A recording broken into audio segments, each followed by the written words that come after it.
Sterling, welcome to LarpMix. Today we're going to take a look at the Ganzfeld Effect and how you can use it at your LARP. Now the Ganzfeld Effect, basically what it does is it takes away sensory input from your eyes and your ears, and it can cause, or is supposed to be able to cause, hallucinatory effect or a state of sort of like waking dream or meditation, however you want to put it into terms. But basically it's meant to make you see things and sometimes hear things. So because obviously drugs are prohibited by most laws and certainly most LARPs, this is a cool and interesting way to maybe try to bring elements of real stuff into your game. I am under the belief that the more you can have that is sort of real in your game, the less imagination has to be spent trying to convince yourself that a kid in tennis shoes and a t-shirt is a goblin.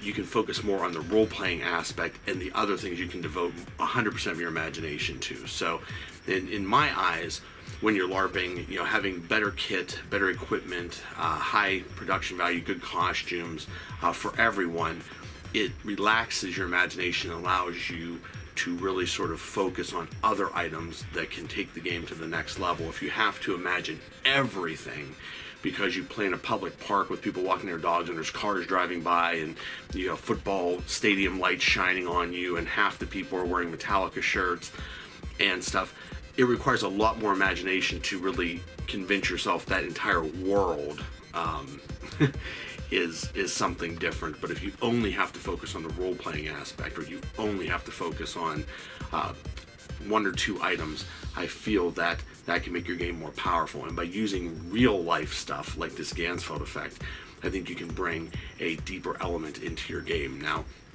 for this, I see any sort of dystopian future type of game, modern, near future, cyberpunk, post-apocalyptic game. This is very easily done because the procedure exists. You can just do it. It'd be great for something maybe like if you do like airsoft things, doing something like an MK Ultra type of program or something. Basically anything where you need like something that looks cool and mysterious happening. And then as the players, if you want to experience, you certainly can do this. Nordic LARPs, any sort of game, parlor LARPs, this type of thing can be done, and it's very simple to do. And we're gonna get to that in a minute. Now, if you play like a medieval fantasy game, I still believe you can do this. You might want to use candles or a lantern or something instead of a lamp, but I believe it can still be done, especially if you have like dwarves or gnomes or any sort of technology or steampunk type stuff happening in your game. You could still do this in your medieval fantasy game. You just discover the reasons why you would want to. Now, if you're playing like a reenactment or a medieval historical, then yeah, this isn't going to be for you. But I think that this covers probably about 90% of your genres and games, and you can work it in somehow. And it's very easy to do. So let's just get to that. You're going to need a ping pong ball and a red light bulb, and you're going to need to take that ping pong ball and cut it in half. Now, to cut the ping pong ball in half, I mean, you can just poke a hole in it and cut it with scissors. I used an X-Acto knife to cut it in half. Just try to gauge where half is. You need this cut in half because what you're going to do is tape this over your eyes, and that's going to limit the light that comes in. You're going to screw in this red light bulb, and then you're going to have that be your only source of light that you look into. And headphones or radio, something to play white noise on. Now, white noise you can easily find on your phone. If you do a YouTube search here, you will find videos that have white noise in, and then you just need to let that play.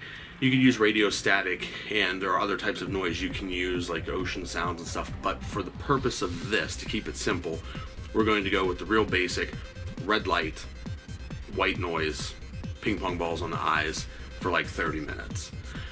And that's pretty much it. So you get someone in a chair, get them relaxed, get them looking into this light with the ping pong ball in their eyes, listening to the white noise, and just sort of see what they say they experience. Now, as far as to put into game terms, you may have them be using this for remote viewing. You may be testing their psychic powers, which in real life, they use this in parapsychology to try to test for ESP somehow, but you could use this in your game for a very similar purpose. If you play something like a Hellboy LARP or anything that is like a Lovecraftian or something like that. This type of stuff I think would be fantastic in a game like that. So you can really sort of integrate this real world thing into your game and use it. And I hope that you agree, and I hope that you find this interesting. If you're interested more in this and you've never heard about it before, there's plenty of information online that you can find and look up. But I'm going to go ahead and do it now. I'm skeptical. I really think I'm going to sit here for 30 minutes and absolutely nothing is going to happen. But we'll see. If something does happen, I'll be pleasantly surprised. But I'm going to record the entire time so you can sort of witness me go through this. And then, of course, I'll speed up the footage unless there's a reason to stop it. So let's go ahead, get into a dark room, get this all set up, and start recording. And I'll see you in 30 minutes. So I have my red light on. I got my earbuds in. I got my phone set to play some white noise for 30 minutes. We'll go ahead and put these ping pong balls in my eyes with some clear tape, and we're going to see what happens. So if you have a second person with you, this is probably going to be a lot easier, but you can definitely do it by yourself as well.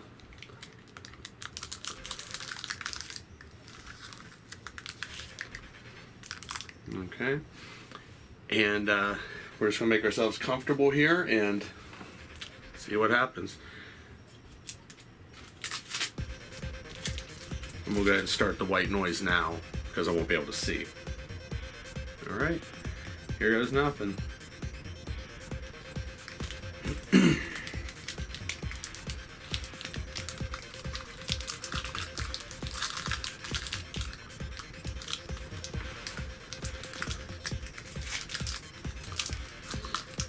we go.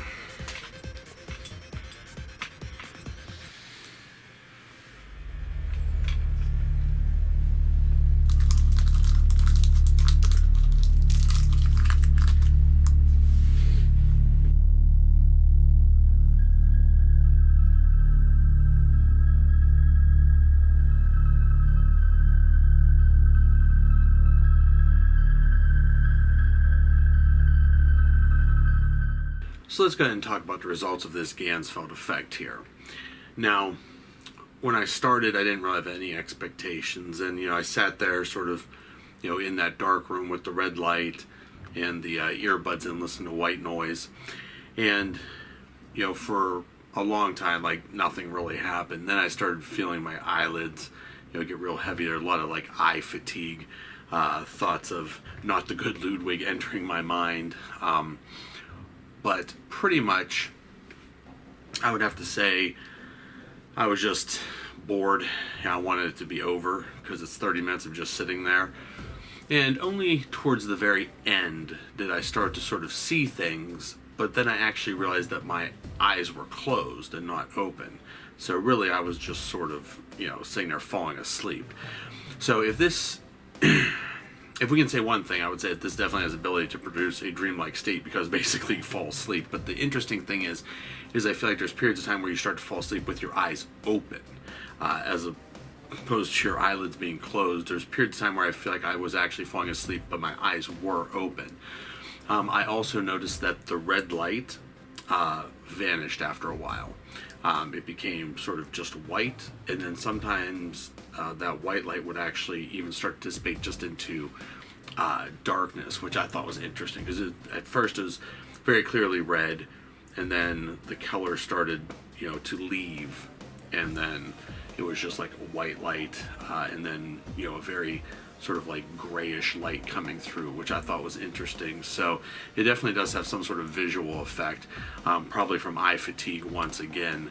You have to sort of fight to keep your eyes open because you're going to want to blink, you're going to want to close them.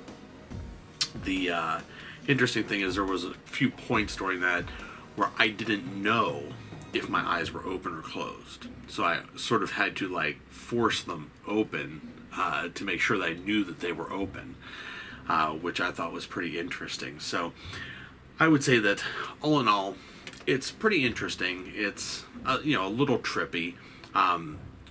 Being rational and skeptical of it, I'm able to sort of just deduce that basically you start to fall asleep, and that's when you start to see stuff. So people that say they're having hallucination stuff, I would say it's probably because they're falling asleep and they're not able to rationalize between whether their eyes are open or closed, or if they're actually falling asleep or not. But I didn't really see anything. So I had thoughts enter my mind, and if you're thinking of stuff, or if you're thinking of songs or something, it will very quickly come in, or you will see it as if you close your eyes and were trying to envision something. But if you keep your mind clear, then there's nothing. So I did play around a little bit with that. There were a few points where I thought of something, and yeah, sure enough, I would start to see that thing. But I tried to keep my mind completely clear. I wasn't, singing any songs in my head or anything. I just tried to keep my mind completely clear. And a few times I did see some images, but like I said, when I saw those images, my eyes had actually shut on me without me knowing. So it really is no different than if I just sat here, closed my eyes, and thought of, the beach or something. It wasn't really much different than that. So definitely it's something cool to try. I mean, if anything else, it gives sort of an eerie, uneasy sense of just sort of being in the dark, looking into this. You can't really hear or see anything, so it creates sort of an uneasy sense. I still think it would be pretty fun to do at a game. I think if you're going to try this at a LARP, 10 minutes maximum. I think 10 minutes is enough to sort of, get people into the mood of things. I think 30 minutes might be a little bit long. If this is something you want to explore for yourself, I think 30 minutes would be the absolute minimum to check it out. I feel like if you sat there long enough, or if you were able to get relaxed on a table and have like some sort of proper setup, they sell goggles and stuff, have like a proper setup for this, and maybe do it for an hour or longer, I feel like maybe you might be able to get to a point where you start to see stuff, or feel different, or enter altered states, or whatever you want to call it. I think 30 minutes is the minimum. And I think that's also the sweet spot, because I think that's where you start to really get sleepy. Your eyelids start to close. I think that if you're skeptical and you look at this as a bunch of BS, I think that's the optimal time frame to get people to say they saw something, because basically you fall asleep. Whether your eyelids are open or closed, you're asleep, so you do start seeing stuff. So you got to sort of really force it. Now this is first thing in the morning. I drank an energy drink, so I'm wide awake, but I was still starting to fall asleep while I was doing this. So I'm not here to debunk or change your beliefs in anything, but just to present to you something interesting that I think you could try at your LARP game. And I think definitely for any sort of dystopian type future game, oh my goodness, march someone in there, cuffed or shackled, put them down in the chair. It can be as physical or non-physical as you want it to be, depending on what your characters and players agree to. But I think having your hands cuffed and having them sit you down, maybe some tape over your mouth or something, and then just having it really be something like a scene out of a movie, and having them tape these things in your eyes, and maybe even set up a video camera and recording it. I think it would be pretty cool experience to try to game Parlor LARP, whatever you have going on. And like I said, you can create the story around it, whatever you want it to be. Maybe you're actually just doing this actual test because you're testing to see if your operatives have psychic abilities or something. I don't know. It's your game. You play with it and you use it however you see fit. But I would love to see someone use this in a game. If you do, please comment below. Let me know if you did. Share it on social media. I would love to know what your results are. Heck, even if you just do this for fun, if you're just sitting at home alone, bored, and you want to try this, give it a shot and let me know your results down in the comments or on social media. You can get me on social media everywhere at LarpMix. Also, there's always an email address down in the description below. So I'm going to include a link to the white noise that I listen to, which is 30 minutes exactly. And of course, you can pick up a red light bulb or ping pong balls pretty much anywhere, a party store, definitely on the internet. Get yourself the gear and give it a try. It's the best advice I can give you. And hopefully you enjoyed this video and it's going to help you out at your LARP, whether you're an organizer or a player and you just want to check it out. If you enjoyed the video, please subscribe, click the little bell, click the like button, share my videos. If you're on Reddit or just talking to people or wherever you're at, if something comes up and you can drop my name on my channel. That'd be fantastic. Really appreciate the support that I've been getting. Patreons are fantastic. If you want to make a donation, all those links are down below in the description. All of that helps to make this channel go. Helps me to buy ping pong balls and red light bulbs and stuff, so I can introduce you to maybe things that you're not aware of that you may be able to pull into your game to really sort of add, you know, a one-up factor to what you're doing at your LARP, to want to draw people in and have people have these fantastic experiences that they might not get a chance to have otherwise. So, thank you for watching, and of course, as always, adventure on.